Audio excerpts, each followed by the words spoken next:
So good evening. Tonight I made a video, or I'm making a video, about the flooding in Poland, and better since that was in that area where we used to have our castle in Kamieniec-Zapkowice, and south of it in Stronie Śląskie, I think, Stronie Śląskie, which is Seitenberg. Seitenberg got affected quite a bit, and interestingly, the building we used to own there, which is the city hall today, survived the whole thing without getting wet, because the creek which runs through there went to the right side downstream on the right side of the creek. That's where the flooding, or most flooding, occurred. And the building we had is just slightly elevated, another 3 or 5 feet above that creek. A slight elevation, and that was enough to keep that entire building dry. And then I will show you Wölfelsgrund, and I cannot pronounce that town in Polish. I'm saying this, I made the segment which is going to follow right after this here with the Google Maps and all of this stuff earlier. So, and I explained it in there that I cannot properly pronounce the Polish names of the towns today. And I do not want to, insult the Polish people by making or mispronouncing the names, or, which is going to be so far out because I'm not familiar with that pronunciation of the Polish language. Anyway, Wölfelsgrund, and I will explain a little bit the whole story about my third great grandmother and how that fit in. And then I'm going to show a couple pictures in this video of my grandparents actually visiting down there in Seitenberg, Stronie Śląskie, I think, and in Wölfelsgrund, or the region right behind it, a little bit further south, or to the Czech border. And then I will show some videos which I got off YouTube from local citizens there of what Wölfelsgrund actually looked like, how well that actually survived without getting flooded because of a dam which was built there in 1907 by the then German Empire under Kaiser Wilhelm II. And I did not want to show any videos of Seitenberg or of Kłodzko, because those two towns and many other towns on these two creeks which go down there. Kłodzko is the Glatzer Neisse, the river Neisse, or becomes the river Neisse later on. The Glatzer Neisse flows into these streams, and they eventually all wind up in the Oder River, which goes down to Frankfurt on the Oder and then out into the sea there, into the Baltic Sea.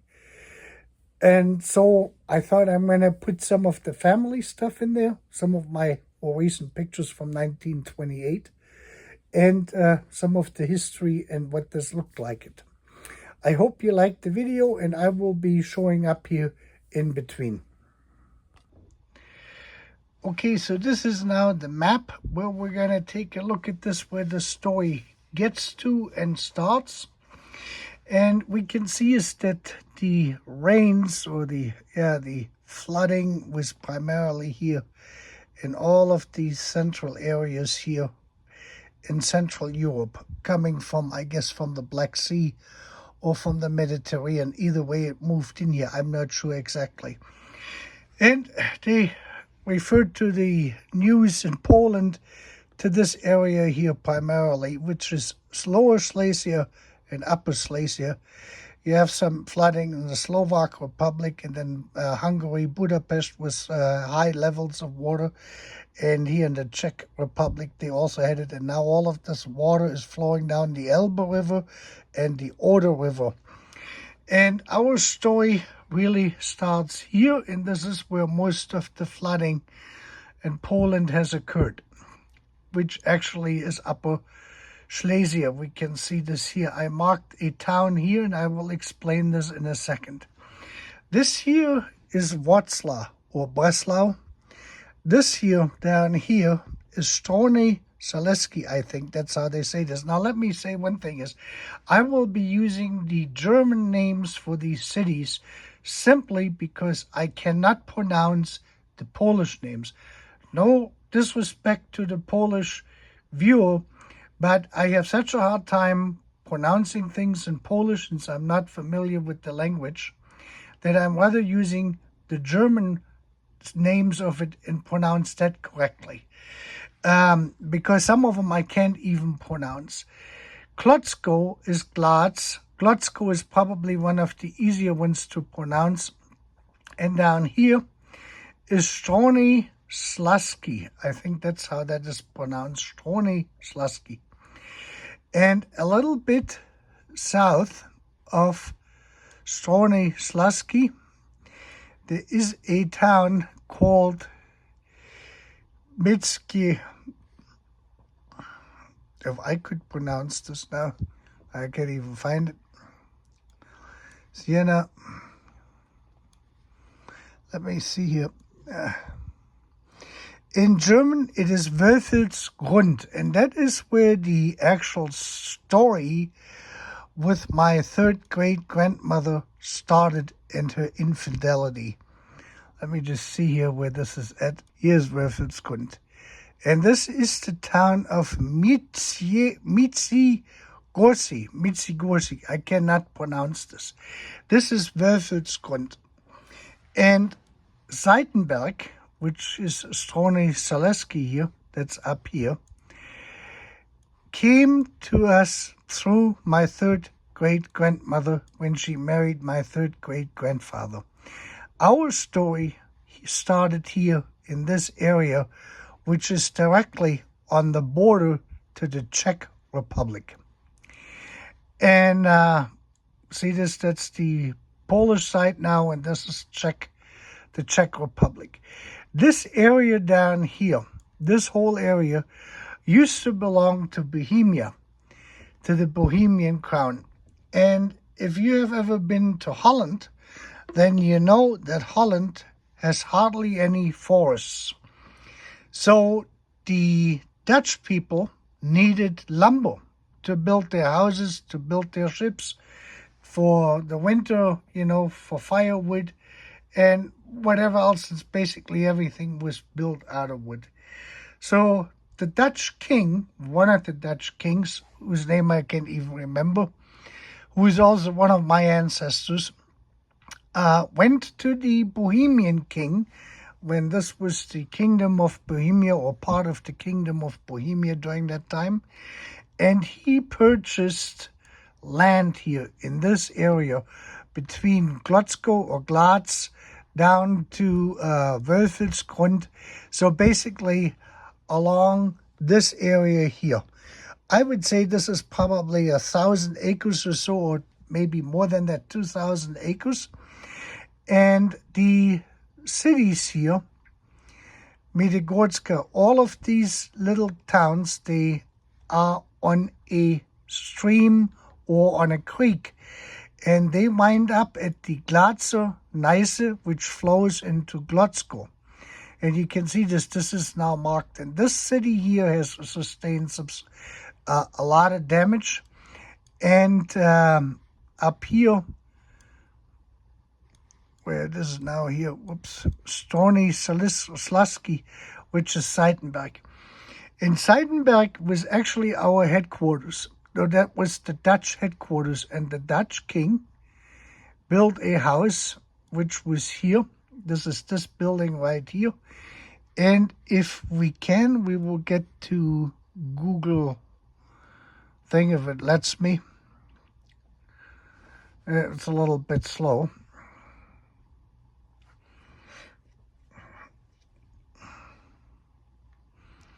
Like I said, this thing is having its has seen better days.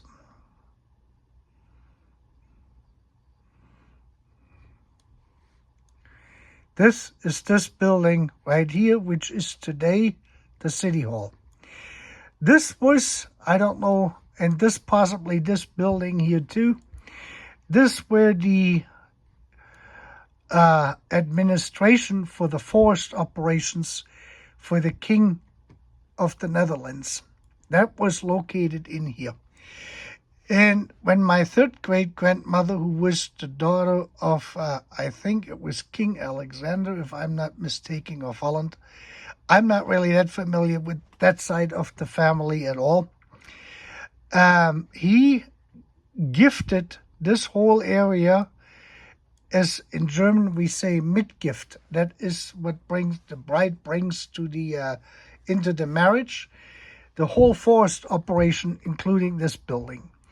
So this became, at that point, the administrative building, and they had an apartment up here where my great-grandparents, my third great-grandparents, would stay when they traveled there. That transpired in 1830. So my third great-grandfather never traveled down here because he didn't feel like he had any kind of real relations to this area. And so it was my third great-grandmother who traveled here.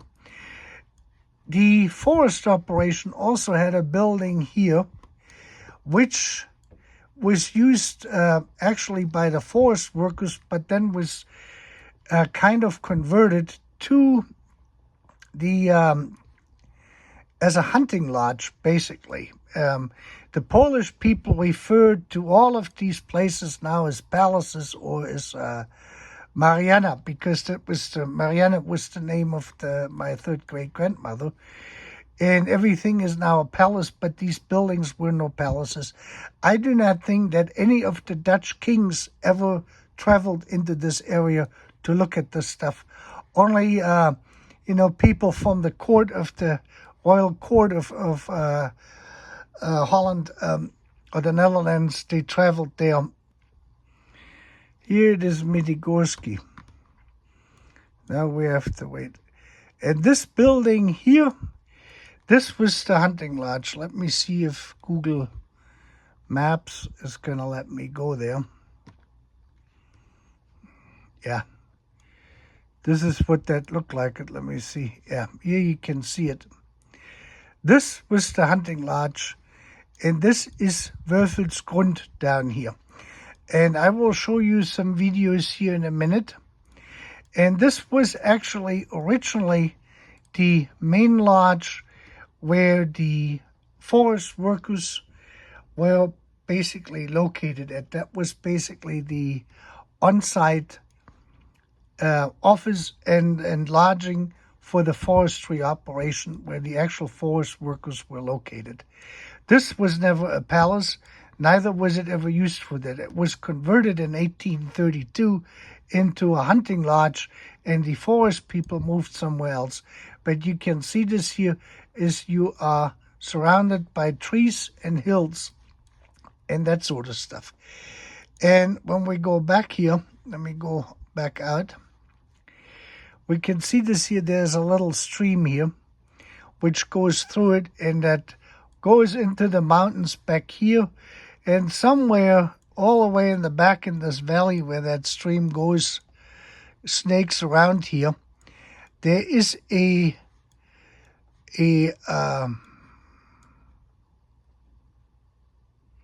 dam which was built in 1907.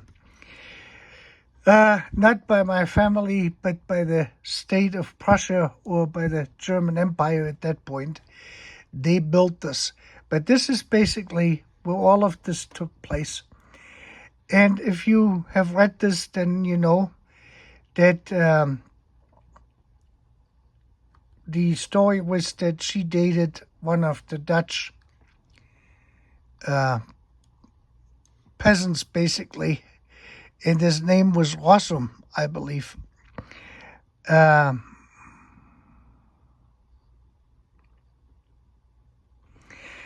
this is not how the story started. The story, according to Wittgenstein, who worked at the Prussian court from, 1795 on until 1848, his name was Wilhelm Ludwig Georg Fürst zu Wittgenstein.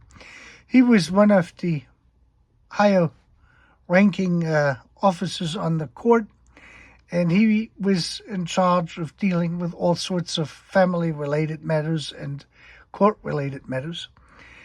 And the first time he was made aware of the infidelities of my third great-grandmother was on September 25th, 1841, and she had a relationship or a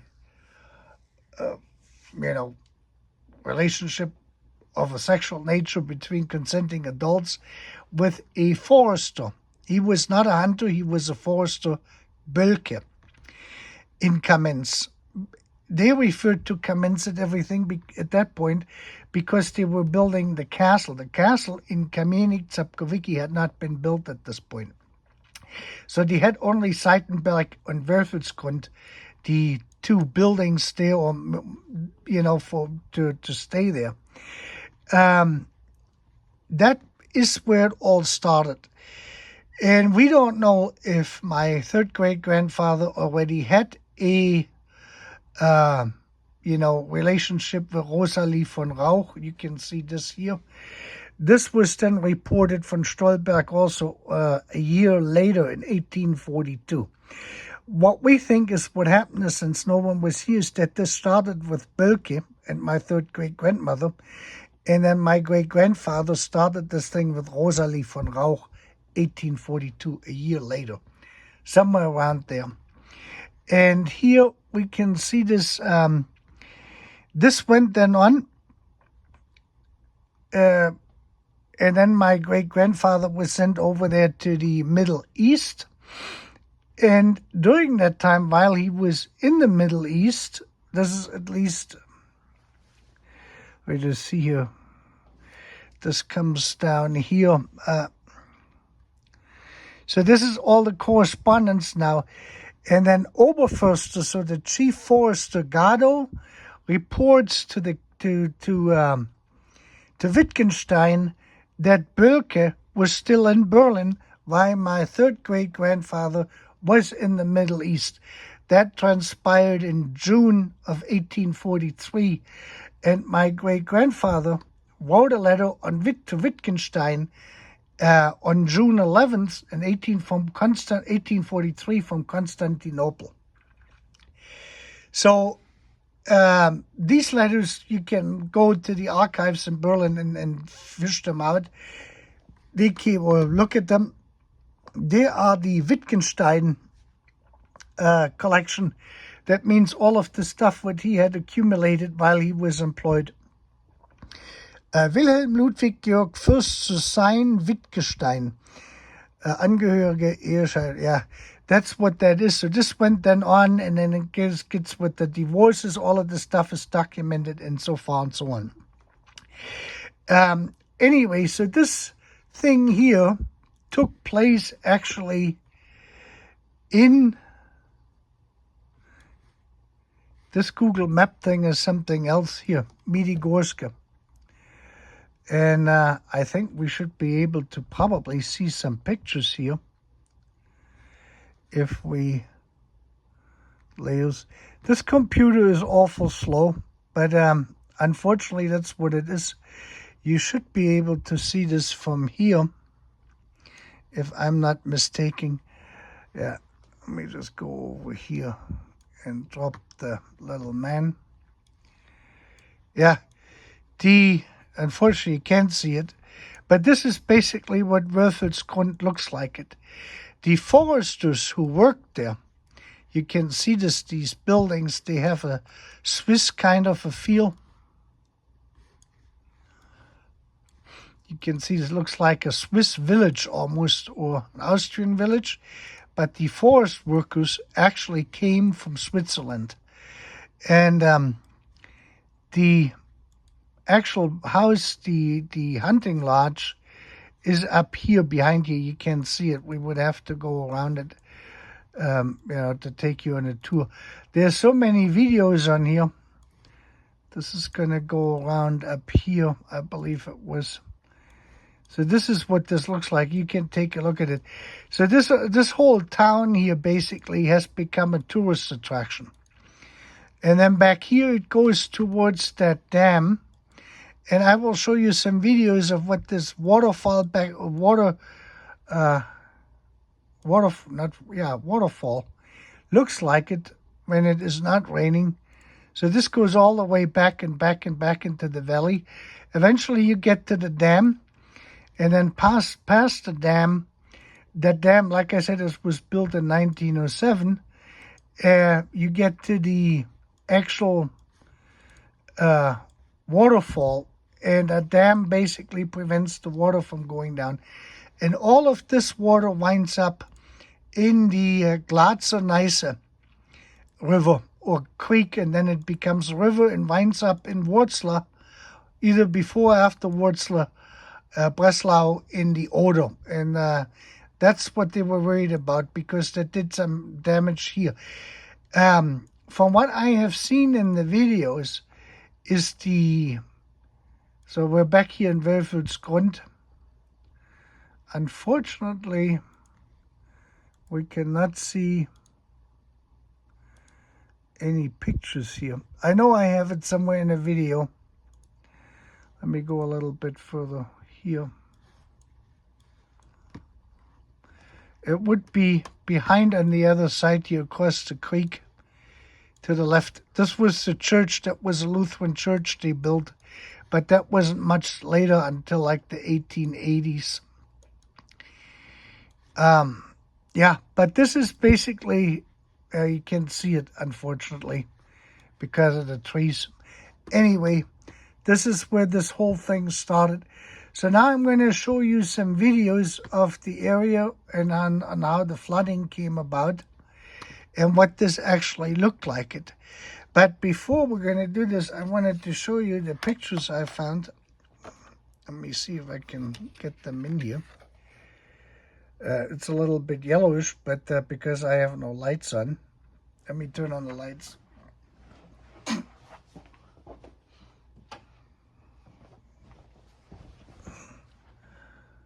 Yeah, now we can see it.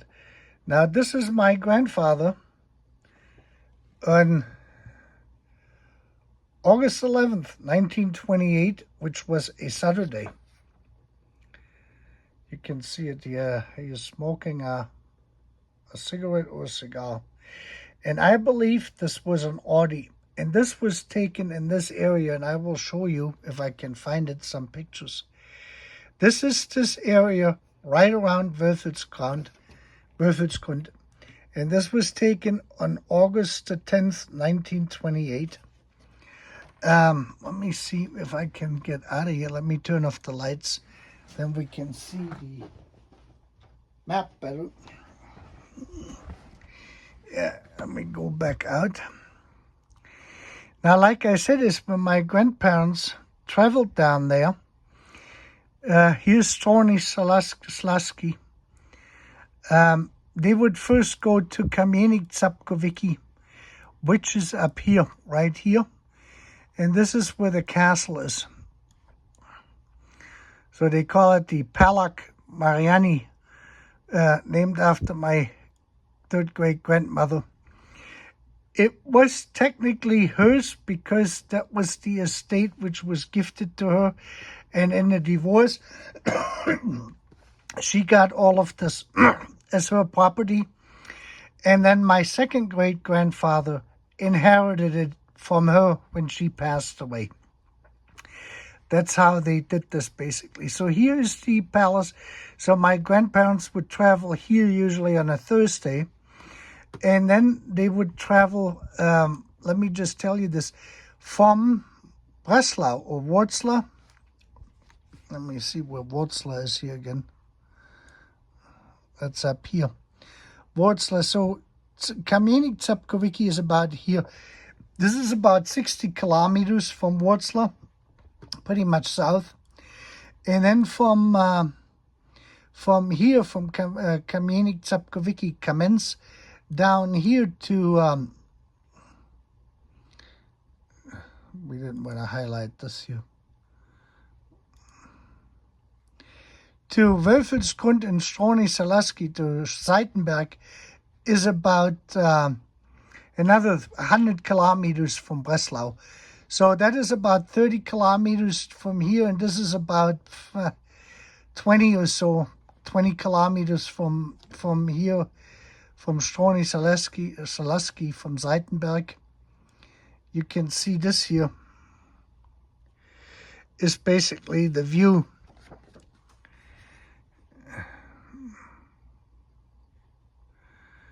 This here, you can see the mountains back here. This is basically where this is at. So wherever that picture was taken, this is this mountain here. This was in Stronie Śląskie. This is what that looked like, and that was the building. And even my my great-granduncle used it then until 1940. He had an office. The offices were in here. The offices were in here, and let me see if I can get that picture again. The offices were on the first floor. On the second floor, he had 2 apartments. So when he went down there to do business with the lumber and the forest stuff, he would stay there for a day or 2, because it was, like I said, it was 30 kilometers or so from Kamienik, Zapkowicki. Or he would have family members like my grandfather, so they would stay here. And this was then on the 11th, so Saturday, when they first went down here. This picture here with the mountain range, which you hardly can see in the back here, this is down here in this area. I had gotten here before. Let me turn on the let me see where I can turn on the street view. That makes it a little bit funny looking, but you will see here in a second why I did this. Because people have taken pictures. And with the Windows update on this older laptop, I'm running Windows 10. This has become very, very difficult with the Wi-Fi connection. Let me just see this here. Yeah, the Wi-Fi is unbelievable slow, as you can see. Sometimes it goes faster. This is directly related. So we are now at the border to Czechoslovakia, to the Czech Republic. And you will see here in a second of what this looks like. You can see these mountain ranges here. So this is the hilltops where they are with the car. And this is in the back here. This is these mountains as you see them. So he was up here in this area where they were traveling. Let me just show you. Stronie Śląskie here. So this is about 15 or 20 kilometers. And we can see that this is a gravel road here. And I think this was an Audi or Audi NSU. You can see him. He's sitting in his car.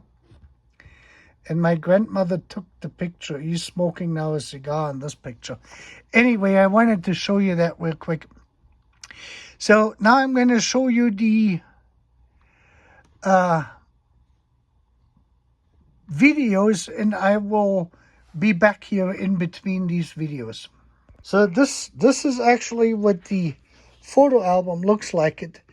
This was my grandfather in 1920, and my grandmother was in Dresden in 1920, from 1920 to 23. She did an apprenticeship as secretary there. And this is some of the estates, I don't know, in that area too.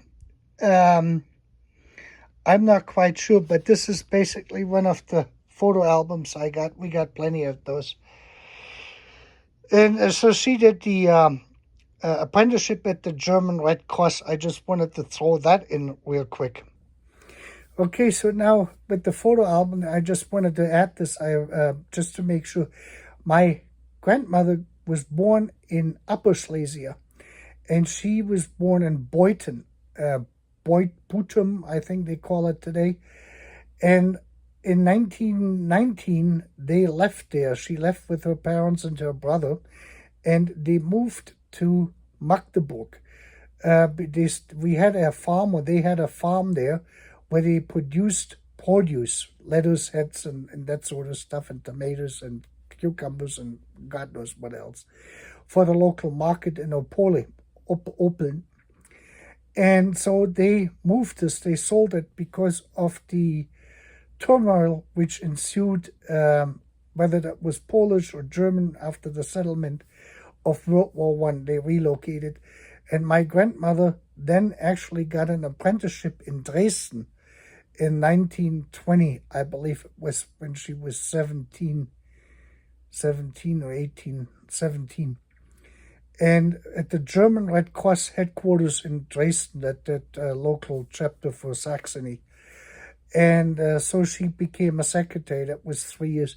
And it was during that time when she met my grandfather, while my grandfather was at the Prince Albrecht castle up there at the Schloss Albrechtsberg in Dresden, when he visited his half-uncles, basically.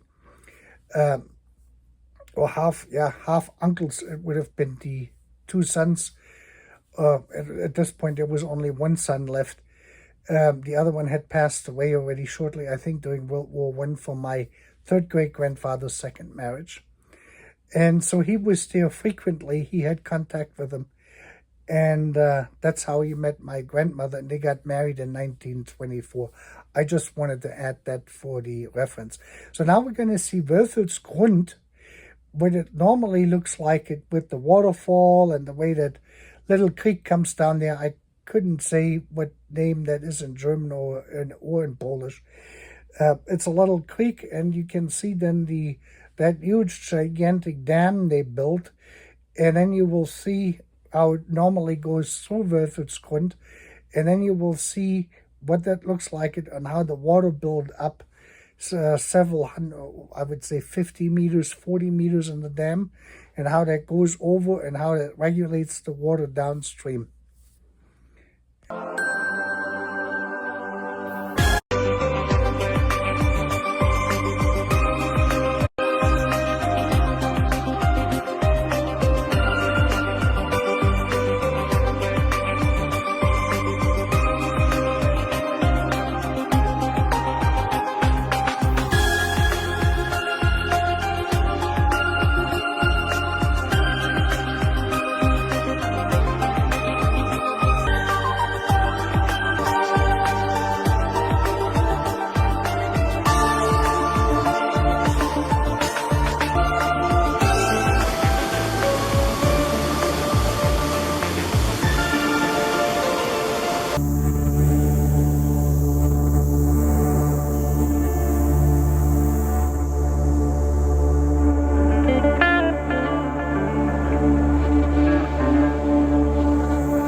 Okay, so I think this gave you a good idea of what the flooding actually looked like it over there. This occurred now on Monday, Tuesday, over those days, the 14th, the 15th, the 16th.